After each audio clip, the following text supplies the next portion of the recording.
मैं जानता हूं कि आप में से ज्यादातर लोग मेरी बात पर यकीन नहीं करेंगे, शायद हंस देंगे, शायद पागल समझेंगे, लेकिन जो मैं आपको बताने जा रहा हूं वो मैंने जिया है। हर लम्हा, हर सांस उस डर के साथ बिताई है जो इंसान को अंदर से चूस लेता है। मेरा नाम है आदित्य शर्मा। मैं उत्तर प्रदेश के बरेली शहर से हूँ। ये कहानी आज से लगभग 4 साल पहले की है, जब मैं कोटा आया था IIT JEE की तैयारी के लिए। मैं हमेशा से पढ़ने में ठीक ठाक था। 10वीं में 91% आए थे। घर वाले खुश थे, लेकिन मेरी आंखों में सपना था IIT बॉम्बे में कंप्यूटर साइंस लेना। मम्मी पापा ने भी सब कुछ छोड़कर मुझे कोटा भेज दिया। कहते हैं ना, बेटा पढ़ लिख कर कुछ बन जाए। बस वही ख्वाब लेकर मैं भी हजारों बच्चों की तरह कोटा पहुंचा। कोटा एक ऐसा शहर जो सपनों को आकार देता है और कभी कभी किसी का वजूद ही निगल जाता है। जब मैं पहली बार कोटा पहुंचा तो शहर एकदम अलग लगा। हर गली में कोचिंग इंस्टीट्यूट्स के बोर्ड्स, पीले बैग्स टांगे बच्चे और हर चेहरे पर या तो उम्मीद की चमक या हार का साया। मेरे पापा का कोई जानकार था जिन्होंने मुझे एक 1 BHK फ्लैट दिलवा दिया था।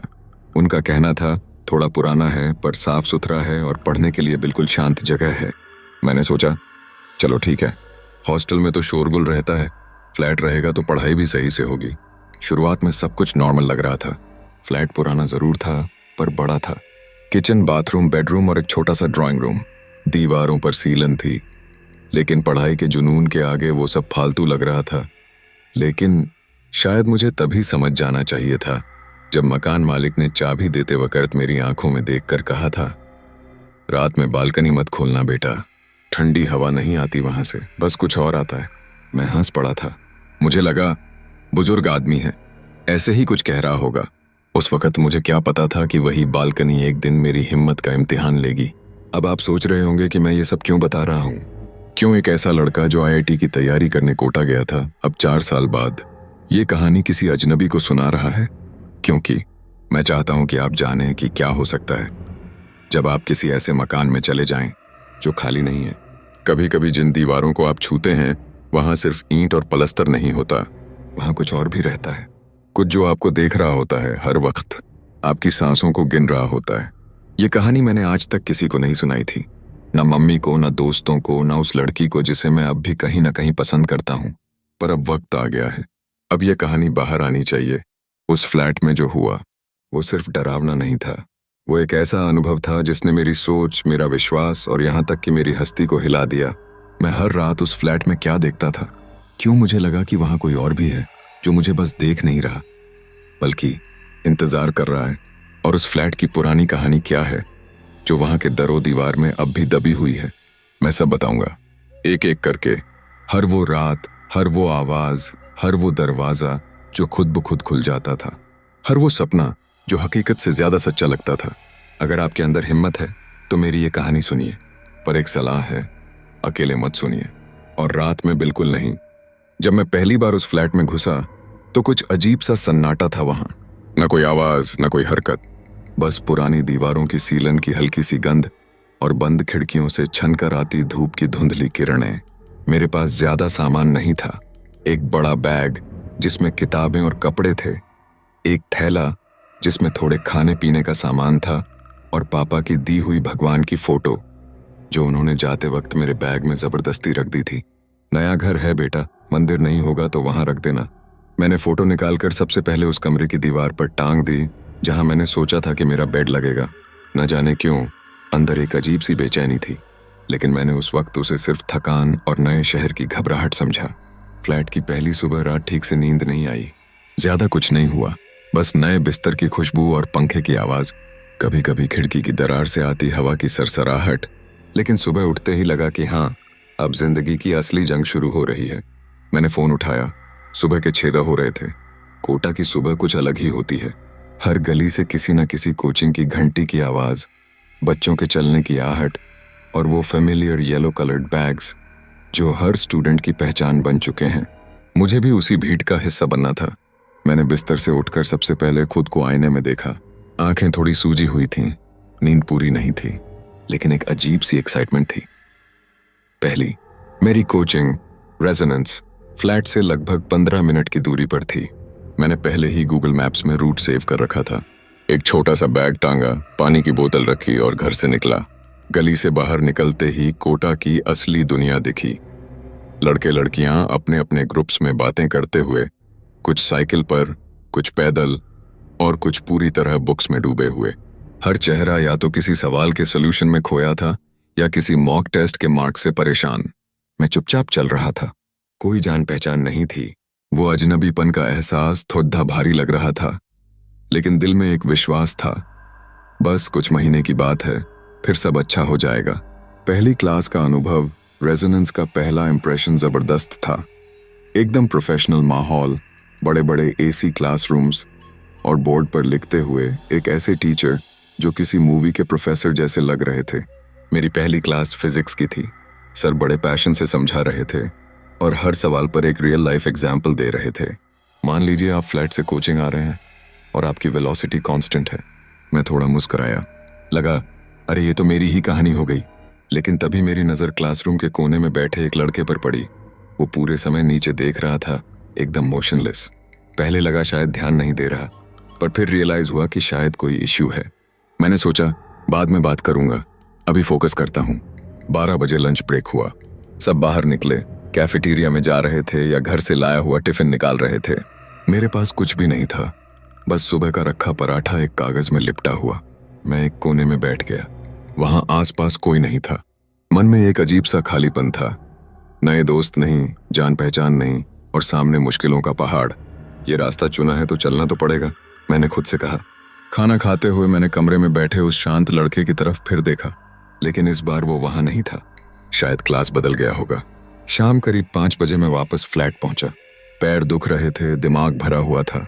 कोचिंग ने सिलेबस, बुक्स, वीकली टेस्ट्स और पता नहीं क्या क्या बता दिया था। मैंने चाय बनाने की सोची। गैस सिलेंडर लगा हुआ था, पर चाय की पत्ती नहीं थी। मैं नीचे वाली दुकान पर गया। वो दुकान एक बुजुर्ग चलाते थे। झुकी हुई कमर, मोटे चश्मे और आंखों में एक अजीब सा भाव। मैंने पूछा, पत्ती है अंकल? उन्होंने मुझे ऊपर से नीचे देखा, फिर धीमे से बोले, फ्लैट में नए आए हो क्या? जी, न्यू राजीव गांधी नगर वाला, 3rd फ्लोर। उनकी आंखें एक पल को चौड़ी हुईं, फिर तुरंत नॉर्मल हो गए। हम, हाँ है, लो बेटा। मैंने चाय की पत्ती ली, पैसे दिए और लौट आया। मैंने उस रात चाय बनाकर बैल्कनी में बैठकर पी। ठंडी हवा चल रही थी, लेकिन कहीं से किसी टीवी की आवाज या लोग बातें कर रहे हों, ऐसा कुछ नहीं आ रहा था। पूरा इलाका जैसे सो गया हो। मैंने सोचा शायद सब स्टूडेंट्स होंगे, जल्दी सो जाते होंगे। रात को खाना बनाया, मैगी, वही सबसे आसान ऑप्शन। खाना खाकर मैंने किताबें खोल ली। केमिस्ट्री के नोट्स रिवाइज करने लगा, लेकिन पढ़ाई में मन नहीं लग रहा था। ऐसा लग रहा था जैसे कुछ मिसिंग है, या शायद ज्यादा पीसफुल है। करीब 11:30 बजे मैं सोने चला गया। कमरे में अजीब सी ठंड थी, जबकि पंखा ऑफ था। नींद धीरे धीरे आई और फिर एक सपना आया। मैं एक संकरी गली में खड़ा था, दोनों तरफ बंद दरवाजे। अचानक पीछे से किसी ने मेरा कंधा पकड़ा।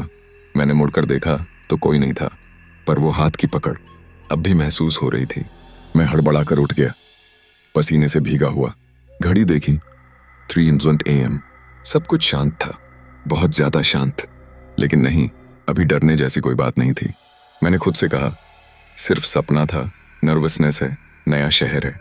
लेकिन शायद वो शुरुआत थी, एक ऐसी कहानी की जो अब सिर्फ मेरी नहीं रही। सुबह का अलार्म जैसे ही बजा, आंखें खुल गईं। घड़ी में देखा, 5:45 AM। नींद अधूरी थी, लेकिन आदत डालनी थी।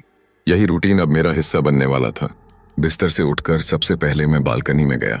हवा में हल्की ठंडक थी, सूरज अभी पूरी तरह निकला नहीं था। आसमान का रंग नीले और नारंगी के बीच अटका हुआ था, जैसे वो भी तय नहीं कर पा रहा हो कि आज कैसा दिन होना है। नीचे सड़क पर कुछ बच्चे भागते हुए जा रहे थे, शायद वहीं किसी मॉर्निंग बैच की क्लास के लिए। मैंने गहरी सांस ली। कोटा अब धीरे धीरे अपना असर दिखा रहा था। मैं नहा धोकर तैयार हुआ। आज का शेड्यूल, फिजिक्स की दूसरी क्लास, केमिस्ट्री की पहली क्लास और मैथ का डाउट सेशन। रास्ते में जाते हुए मैंने वही देखा, बच्चे कोचिंग की तरफ तेजी से भागते, कोई कान में ईयरफोन्स लगाए, कोई रिवीजन शीट्स हाथ में थामे हुए।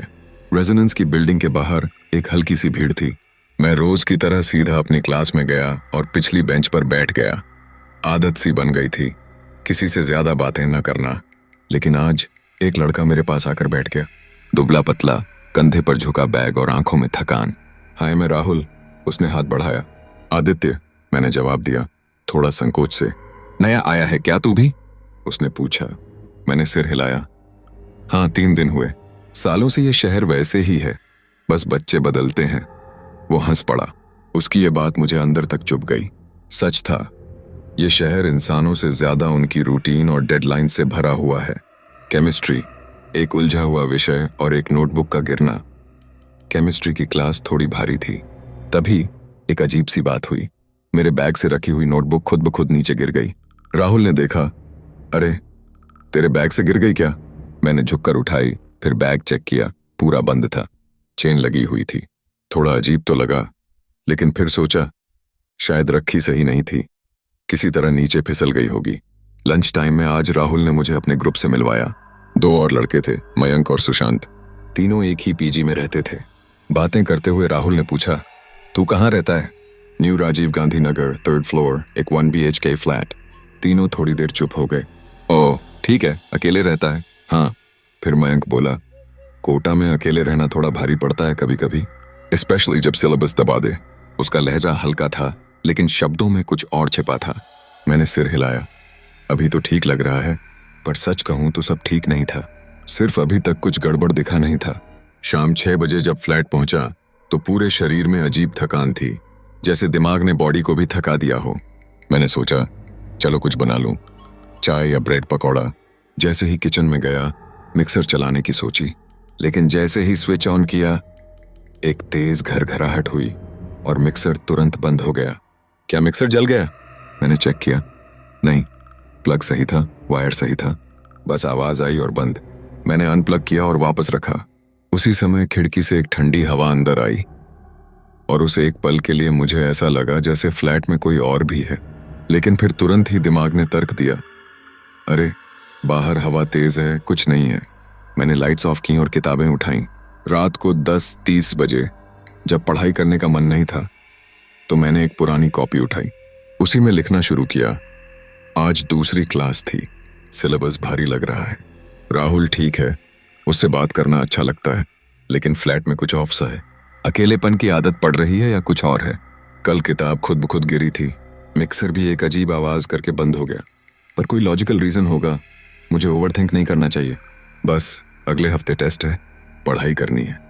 सब नॉर्मल है, सब ठीक है। मैंने डायरी बंद की और बत्ती बुझा दी। रात सबसे शांत, सबसे भारी। आज रात न सपना आया, न कोई आवाज, बस एक गहरा सन्नाटा जो इतना भारी था कि कानों में सीटी सी बज रही थी। फ्लैट में एकदम डेड साइलेंस था, ऐसा जैसे दीवारें भी सांस रोक कर बैठी हों। मैंने खुद को ढांढस दिया, ये साइलेंस सिर्फ अकेलेपन का हिस्सा है, बस इतना ही। लेकिन कहीं अंदर एक सवाल उठने लगा था, क्या हर सन्नाटा सिर्फ खामोशी होता है? तीसरी सुबह अब थोड़ी सी आसान लगने लगी थी। नींद पहले से बेहतर आई। अलार्म के बिना ही आंख खुल गई। 5:30 AM। मुझे खुद पर थोड़ी हैरानी हुई, शायद अब आदत पड़ रही थी इस नए रूटीन की। मैं बालकनी में गया। हल्की हल्की धूप में खड़ा होकर चाय पीने का मन किया, लेकिन आज एक अलग सी ठंडक थी, न मौसम की बल्कि हवा की गहराई में, जैसे कोई बात है जो अभी अभी हुई हो या होने वाली हो। रेजोनेंस पहुंचते ही राहुल से मुलाकात हो गई। उसने दूर से इशारा किया और बोला, तेरा चेहरा बता रहा है नींद पूरी हुई आज। मैं हंस पड़ा। शायद मेरी नजर क्लास में एक कोने पर बार बार जा रही थी। वही लड़का जो पहले दिन बैठा था, सिर झुकाए। अरे ये कौन है? मैंने राहुल से धीरे से पूछा। कौन? वो कोने में बैठा लड़का जो कभी बोलता नहीं। राहुल ने सिर घुमाया। कौन सा? वहां तो कोई नहीं बैठा। मैं चुप हो गया। शायद वो आज नहीं आया होगा, लेकिन पहले दिन था, मुझे पक्का याद है। लंच के बाद मैंने माँ को फोन किया। कैसे हो बेटा? ठीक हूँ माँ, आदत डाल रहा हूँ।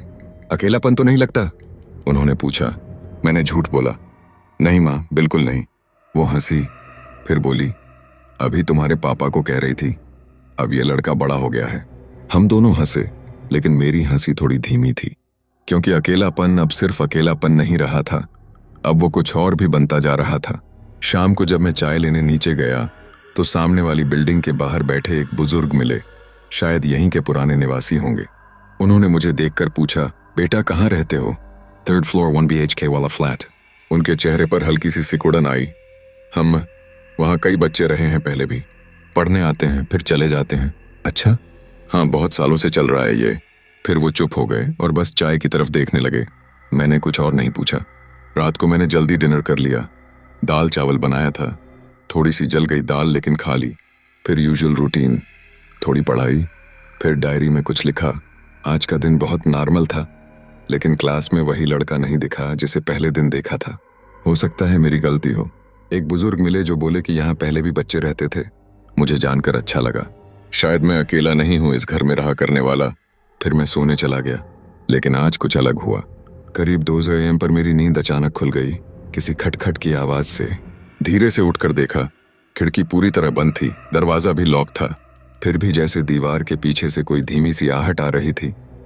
टप टप टप। मैंने धीरे से बत्ती जलाई। कमरा पूरी तरह वैसा ही था जैसा छोड़ा था, सब कुछ वैसा ही, लेकिन एक चीज बदली हुई थी। मेरी वाटर बॉटल जो टेबल पर रखी थी अब जमीन पर पड़ी थी और उसमें से थोड़ा पानी बहकर फैल गया था।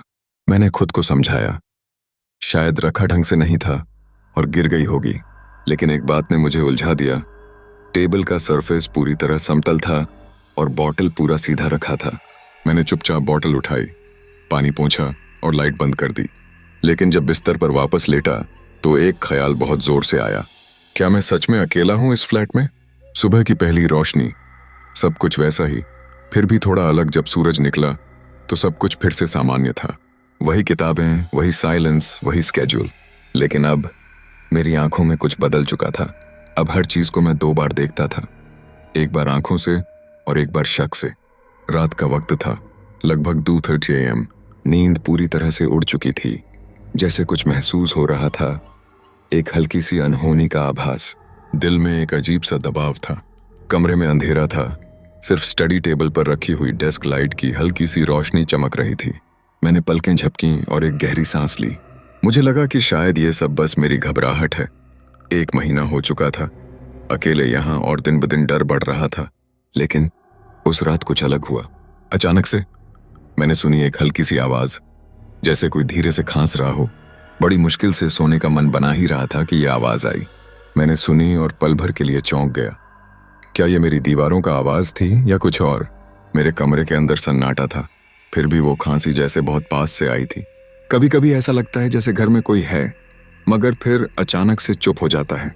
मैंने अपना फोन चेक किया और 2:45 AM हो चुका था। फिर एक और हल्की सी जोर की खटकी की आवाज आई। ये आवाज इस बार मेरे कमरे के पास से थी। मैंने जल्दी से पलट कर देखा, लेकिन कुछ नहीं था। बत्ती जलते ही हर चीज सामान्य लगने लगी, फिर भी कुछ तो था जो अजीब था। अगले दिन जब मैंने किचन में जाकर नाश्ता बनाया और कमरे में वापस आया तो वो खटखट करने की आवाज फिर सुनाई दी, इस बार थोड़ी ज्यादा जोर से। दिल की धड़कन तेज हो गई थी। मेरे कमरे का दरवाजा हल्का सा खुला हुआ था और अंदर की दीवारों पर कुछ धुंधले से निशान थे। शुरुआत में मुझे लगा शायद मच्छरों के कारण कोई खरोंच लगी हो, लेकिन वो निशान बिल्कुल अलग थे। दीवारों पर सफेद सफेद रंग के धब्बे, जैसे कोई किसी से लिख रहा हो लेकिन मुझसे छिपा हुआ था। बड़ा अजीब सा लग रहा था, लेकिन फिर भी मुझे लगा यह सब सिर्फ मेरा भ्रम हो सकता है। हो सकता है कहीं से गंदगी आई हो और दीवार पर लग गई हो। फिर मैंने खुद को शांत करने की कोशिश की और दरवाजे को फिर से बंद कर दिया, लेकिन अंदर से मुझे ऐसा महसूस हो रहा था कि जैसे कोई मेरे आसपास हो। सर्दी बढ़ने लगी थी और राहुल को मैंने फोन किया। आज वो मेरे फ्लैट आने वाला था। जैसे ही राहुल आया, मैंने उसे वो निशान दिखाए जो मैंने सुबह देखे थे। वो सर झुकाकर बोला, तुमने ये देखा? हाँ, ये क्या है? पता नहीं यार, लेकिन कुछ दिनों से यहाँ कुछ अजीब हो रहा है। इस पर मैंने पूछा, क्या तुमने कभी सुनी है यहाँ किसी के बारे में कुछ अजीब सा? राहुल थोड़ी देर चुप रहा, फिर बोला, सुना है, लेकिन मैंने कभी खुद महसूस नहीं किया। कुछ पुराने बच्चे थे जो यहाँ रहते थे, फिर कुछ ना कुछ गायब हो गए थे। कहते हैं कि यहाँ कुछ औरतें भी थीं जिनकी आत्माएं यहाँ हैं। मेरे मन में एक हलचल सी हुई। क्या मतलब? वो बोला, बस अफवाहें हैं, लेकिन कई लोग कहते हैं कि अगर इस फ्लैट में अकेले रहो तो रात में कहीं से धीमे से बुदबुदाने की आवाज आती है। कभी कभी सामने वाली दीवार में कोई हलचल भी होती है। मैंने ठंडी सांस ली। तुम सच कह रहे हो? वो बेमन से बोला, तू खुद समझ जाएगा यार। और फिर वो चला गया। रात कोई न था, फिर भी कोई था। उस रात जब मैं सोने जा रहा था, कमरे का वातावरण बिल्कुल सन्नाटा था, लेकिन जैसे ही आंखें बंद करने लगा एक अजीब सी ध्वनि फिर आई, अब थोड़ा जोर से। ये आवाज जैसे किसी के पैरों की आहट हो। मैंने कमरे का दरवाजा देखा, फिर दीवार के पास, परंतु कुछ न दिखा। हवा का रुख बदल चुका था। कमरे में हल्की सी ठंडी और नम सी गंध आने लगी थी। ऐसा लग रहा था जैसे कोई भीगी हुई चादर कमरे में बिछी हो। अचानक मेरे बिस्तर के पास कुछ गिरने की आवाज आई। मैंने फौरन बत्ती जलाई और देखा, मेरी किताब जो बिस्तर पर रखी थी वो फर्श पर पड़ी थी। किसी ने उसे गिराया था या फिर कहीं से हवा आई थी। लेकिन यह सवाल अब मुझसे जवाब चाहता था। क्या इस फ्लैट में सचमुच कुछ है? क्या यह सब सिर्फ मेरा डर था या फिर कुछ और? फ्लैट में घना सन्नाटा था और मैं अकेला, एक डर के साए में। सुबह सब कुछ वैसा ही था, फिर भी मेरे दिमाग में कुछ तो खटका था। क्या मैं अकेला महसूस कर रहा था या सच में कुछ और था इस फ्लैट में? इस सवाल का जवाब अब बहुत दूर लगता था। मुझे अभी और बहुत कुछ देखने को था। पिछली रात जो भी हुआ था, बॉटल का गिरना, आवाजें, दीवारों पर निशान, मैं खुद को यही कहकर समझा रहा था कि ये सब बस थकान और तनाव का नतीजा है। आखिरकार रोज 6 घंटे की क्लास, 2 घंटे का टेस्ट, 3 घंटे की सेल्फ स्टडी और बाकी सब अकेले मैनेज करना, ये सब कुछ तो करेगा ही। लेकिन उस सुबह जब मैं उठा, कुछ तो अलग था। फ्लैट की हवा बदल रही थी। कमरे में एक अजीब सी महक थी, न सड़न, न कोई इंसेंस, लेकिन कुछ गीला सा, जैसे पुरानी लकड़ी बारिश में भीग गई हो। मैंने खिड़की खोली। बाहर सब सामान्य था, पर कमरे में आते ही फिर से वही महक। मैंने सोचा शायद कमरे में नमी आ गई होगी, लेकिन जब मैंने देखा कि वॉश बेसिन के नीचे का दराज खुला पड़ा था, जबकि उसे मैंने कभी खोला ही नहीं था, तब कुछ सेकंड के लिए दिल की धड़कन रुक सी गई। वहां सिर्फ एक पुराना टूटा हुआ कंघा, कुछ बालों के गुच्छे और एक पुराना कागज पड़ा था जिस पर शायद पानी गिरा था, इसलिए शब्द मिट चुके थे। मैंने उसे उठाया, पढ़ने की कोशिश की, लेकिन सिर्फ एक लाइन बची थी।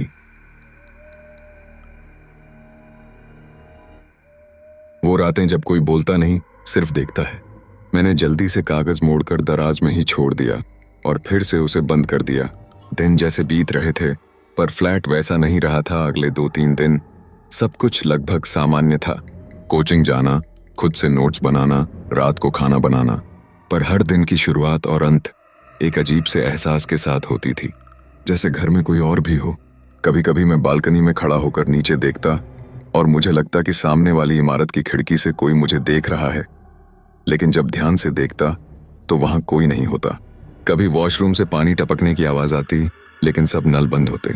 कभी लगता जैसे दरवाजा खुद ब खुद हिला हो, लेकिन हवा होती ही नहीं थी। दीवार पर एक छाया जो मेरी नहीं थी। एक रात पढ़ते पढ़ते मुझे नींद आने लगी। टेबल लैंप की रोशनी सिर्फ किताबों तक सिमटी हुई थी। मैंने सिर ऊपर किया और एक पल के लिए दीवार पर 2 परछाइयां दिखीं। एक मेरी, मैं बैठा था। दूसरी थोड़ी लंबी, झुकी हुई, मेरे कंधे के पास खड़ी थी। मैंने गर्दन घुमाई, वहां कोई नहीं था।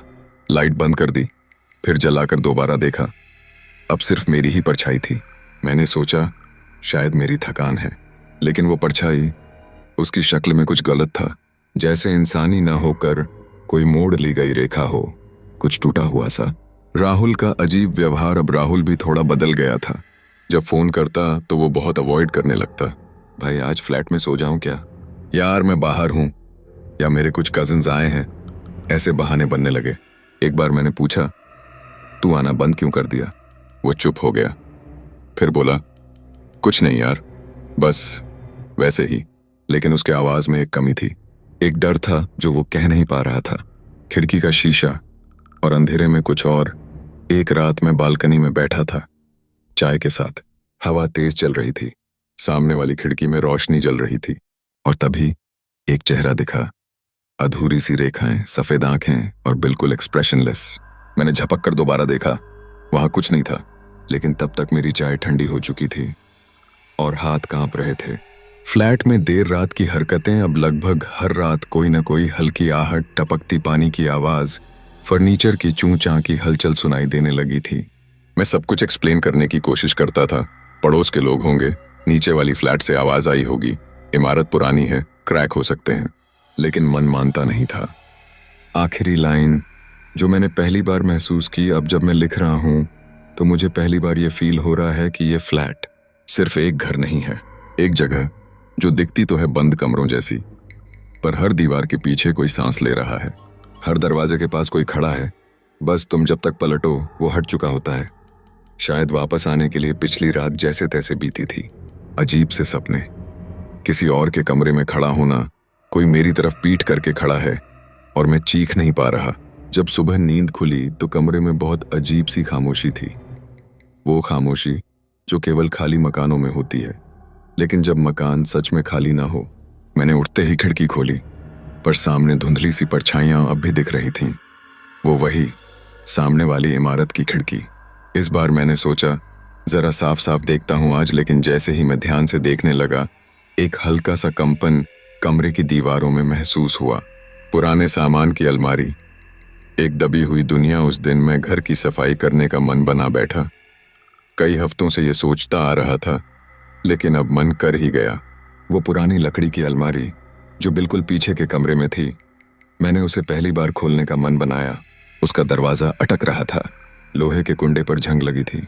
थोड़ी जोर आजमाइश के बाद जब दरवाजा खुला तो एक ठंडी हवा का झोंका पूरे कमरे में फैल गया, जैसे बरसों से बंद कोई ताबूत खुला हो। अंदर एक पुरानी बैग, कुछ टूटे फूटे बर्तन, एक जंग लगी टॉर्च और एक मोटी सी डायरी। उस पर धूल की परत थी और किनारों पर गहरे भूरे रंग के धब्बे। मैंने पहला पन्ना खोला। नाम रोहित वर्मा, फ्लैट B322, तारीख 14 अक्टूबर 2017। मेरे अंदर एक झुरझुरी दौड़ गई।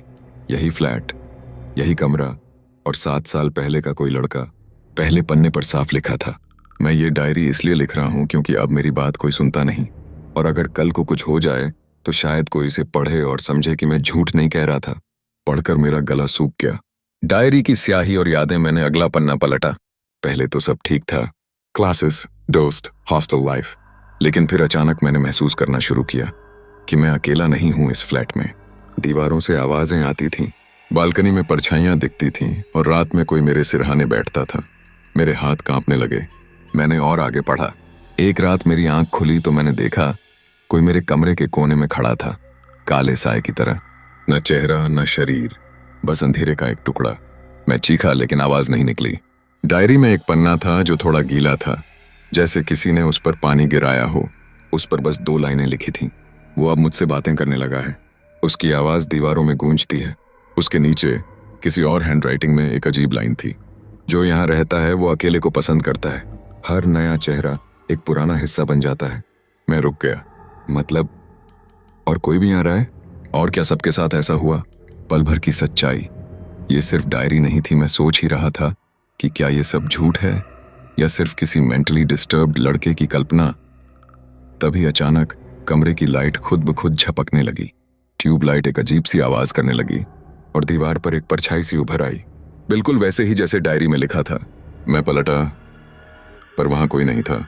परछाई दीवार से सरकते हुए जैसे कमरे के कोने में चली गई। मैंने तुरंत डायरी उठाई और उस कोने में देखा।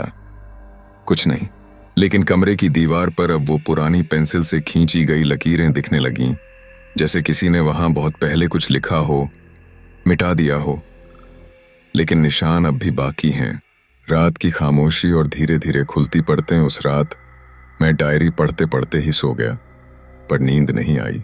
रात के 2 बाजे पर एक बार फिर वही आवाज आई, बाथरूम से हल्का खांसने की। मैंने अंदर झांका, कुछ नहीं आगे और जा, लेकिन आईने में पीछे कोई झुकी हुई आकृति दिखी। मैंने मुड़कर देखा, वहां कोई नहीं था। दोबारा आईने में देखा, अब भी थी। अब मुझे यकीन होने लगा था, ये डायरी, ये फ्लैट और मैं, ये सब अब जुड़ चुके थे। डायरी के अंतिम हिस्से में लिखा था, अगर तुम ये पढ़ रहे हो तो शायद अब तुम भी मेरी तरह हो गए हो। ये घर छोड़ने से पहले तुम्हें वो देखेगा, और अगर तुम जवाब दोगे तो शायद तुम्हारी जगह लेने कोई और आएगा। मैंने जो देखा वो कोई सपना था, शायद, या शायद नहीं। अब जब मैं पीछे मुड़कर सोचता हूं तो मुझे सिर्फ एक चीज याद है, वो चेहरा, वो आंखें और वो गंध जो आज भी मेरी सांसों में बसी है। पर उस वक्त मैंने खुद को यही समझाया था कि वो सिर्फ सपना था। कोचिंग से वापस आकर मैंने दरवाजा बंद किया और सीधा बिस्तर पर गिर पड़ा। बिजली गुल थी, यूपीएस भी जवाब दे चुका था। कमरे में सिर्फ सड़क की लाइट की हल्की हल्की रोशनी आ रही थी, वो भी खिड़की के पर्दों से छनती हुई। पंखा बंद था, पसीना माथे से बह रहा था। अंधेरे और गर्मी के बीच नींद आई तो जरूर थी, लेकिन उस रात नींद का रंग थोड़ा काला था। रात में डे है। मुझे लगा मैंने किसी के कदमों की आहट सुनी। धीरे धीरे फर्श पर नंगे पैर घिसटने की आवाज। मैंने आंखें खोली और कुछ देर तो सब वैसा ही लगा। कमरा शांत, अंधेरा। फिर मुझे लगा कमरे में कोई खड़ा है। मैंने बिस्तर पर लेटे लेटे ही आंखों को एडजस्ट करने की कोशिश की। कोने में बिस्तर से करीब 7-8 फीट की दूरी पर एक आकृति खड़ी थी, लंबी, झुकी हुई। उसकी पीठ मेरी तरफ थी। उसका सिर एक अजीब कोण पर झुका हुआ था, जैसे गर्दन किसी अननेचुरल एंगल पर मुड़ी हो। शरीर धुंधला था, जैसे हवा में घुलता हुआ। मैंने आवाज दी, का कौन है? कोई जवाब नहीं। फिर अचानक उसने गर्दन घुमा ली। सिर्फ गर्दन, बॉडी वही रही, लेकिन चेहरा अब मेरी तरफ था, पूरी तरह से उल्टा मुड़ा हुआ। आंखें सफेद, कोई पलक नहीं। और चेहरा, वो इंसानी चेहरा नहीं था। उसके होंठ कटे हुए थे, जैसे किसी ने जबरदस्ती सी दिए हों। मैं चीखना चाहता था, पर मुंह से आवाज ही नहीं निकली। मैं उठा। शायद अगले पल मेरी आंख खुली, या शायद मैं तभी उठा था। कमरा पहले जैसा था, कोई नहीं। सड़क की हल्की रोशनी अब भी वैसी ही आ रही थी। मैंने अपने आप से कहा, सपना था, बस एक ड्रीम। लेकिन पसीना, दिल की धड़कन और वो गंध जैसे कोई पुराना फ्रिज खोल दो जिसमें कुछ मर चुका हो, वो अब भी कमरे में थी। मैंने फ्लैट छोड़ने का सोचा, लेकिन अगली सुबह मैंने खुद से कहा, अब बहुत हो गया, मुझे ये फ्लैट छोड़ देना चाहिए। मैंने मम्मी को कॉल किया, पर क्या बताता कि मुझे किसी की परछाई दिखी, कि कोई खड़ा था मेरे कमरे में। मैंने बोला, थोड़ा अजीब लग रहा है यहाँ, शायद जगह बदल दूं। मम्मी बोली, आदित्य, नया सेशन शुरू हो गया है, अभी कुछ भी शिफ्ट करना मुश्किल होगा। फ्लैट तो अच्छा है ना? मैं चुप रहा। सच तो ये था, मैं खुद भी कंफ्यूज था। मैं जानना चाहता था, क्या ये सब मेरा वहम है या सच में कुछ है यहाँ? डायरी के पन्ने अब खुद से पलटने लगे थे। रात को जब मैं डायरी फिर से पढ़ रहा था, मैंने देखा कि एक पन्ना खुद ब खुद हिला। हवा नहीं थी, और उस पन्ने पर लिखा था, जिस रात तुम उसे देख लोगे, उसके बाद वो हर रात तुम्हारे और पास आएगा। मैं कांप गया। अगली रात दरवाजा जो खुद खुला, अब मैं हर रात डर के साए में सो रहा था।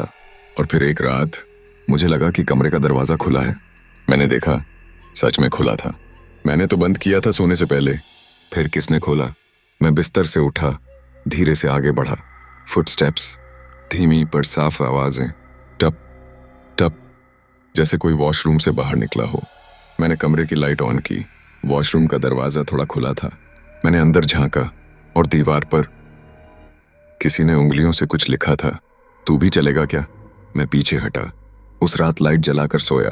अब और साफ हो रहा था, मैं अकेला नहीं था। अब यह हर रात की बात हो गई थी। कमरे में कोई मौजूदगी सी रहती थी। जब मैं आंख बंद करता तो लगता कोई पास खड़ा है।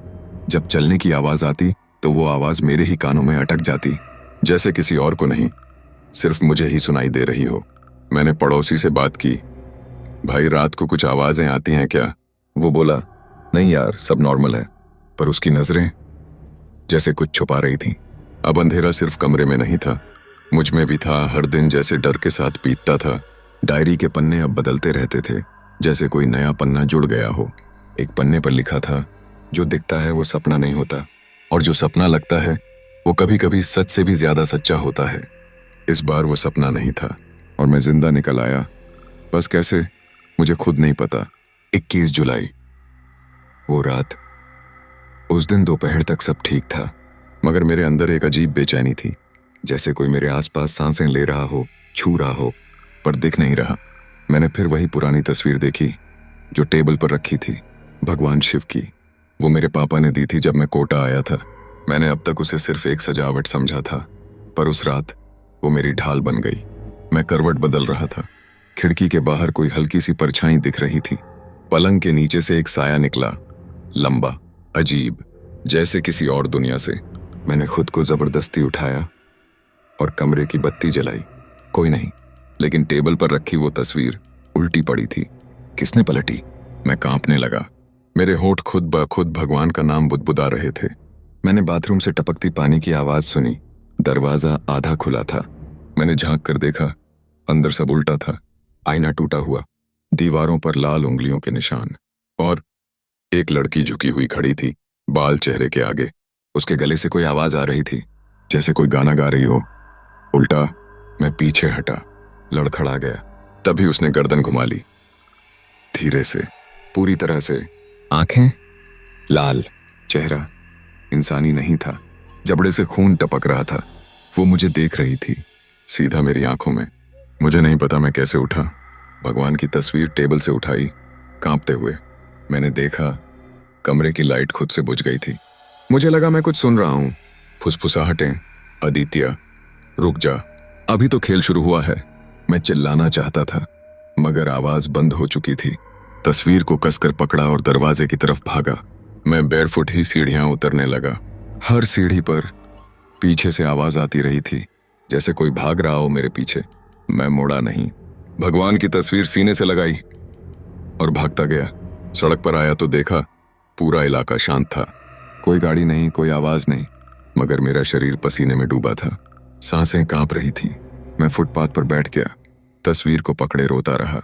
वो रात कब खत्म हुई पता नहीं चला। मैं सुबह वापस गया फ्लैट में, हिम्मत करके। सब पहले जैसा था, आईना ठीक, दीवारें साफ, भगवान की तस्वीर वापस टेबल पर थी, जैसे कभी कुछ हुआ ही नहीं। लेकिन अब मुझे यकीन था, अब मैं जान चुका था, मैं वहां अकेला नहीं हूं। वो जो भी था, जो भी है, अब वो मुझसे खेल रहा है। और ये खेल अब शुरू हुआ है। कुछ घाव वक्त नहीं भरता, और कुछ घर सिर्फ घर नहीं होते। मैंने पूरी रात फुटपाथ पर बैठकर बिताई थी। हाथ में भगवान की तस्वीर थी, आंखों में डर और दिल में सवाल। अब मैं जान चुका था, वो फ्लैट हॉन्टेड है। लेकिन क्यों? किसका है वो साया? मेरे अंदर जवाब जानने की आग जल रही थी। मैं सुबह आसपास चाय की दुकान पर गया तो एक बूढ़ा आदमी मुझे गौर से देख रहा था। सफेद झुर्रीदार चेहरा, मोटे चश्मे और गहरी आंखें। उसने धीरे से पूछा, तू उसी फ्लैट में रहता है ना? C203। मैं चौंका। हाँ, पर आपको कैसे पता?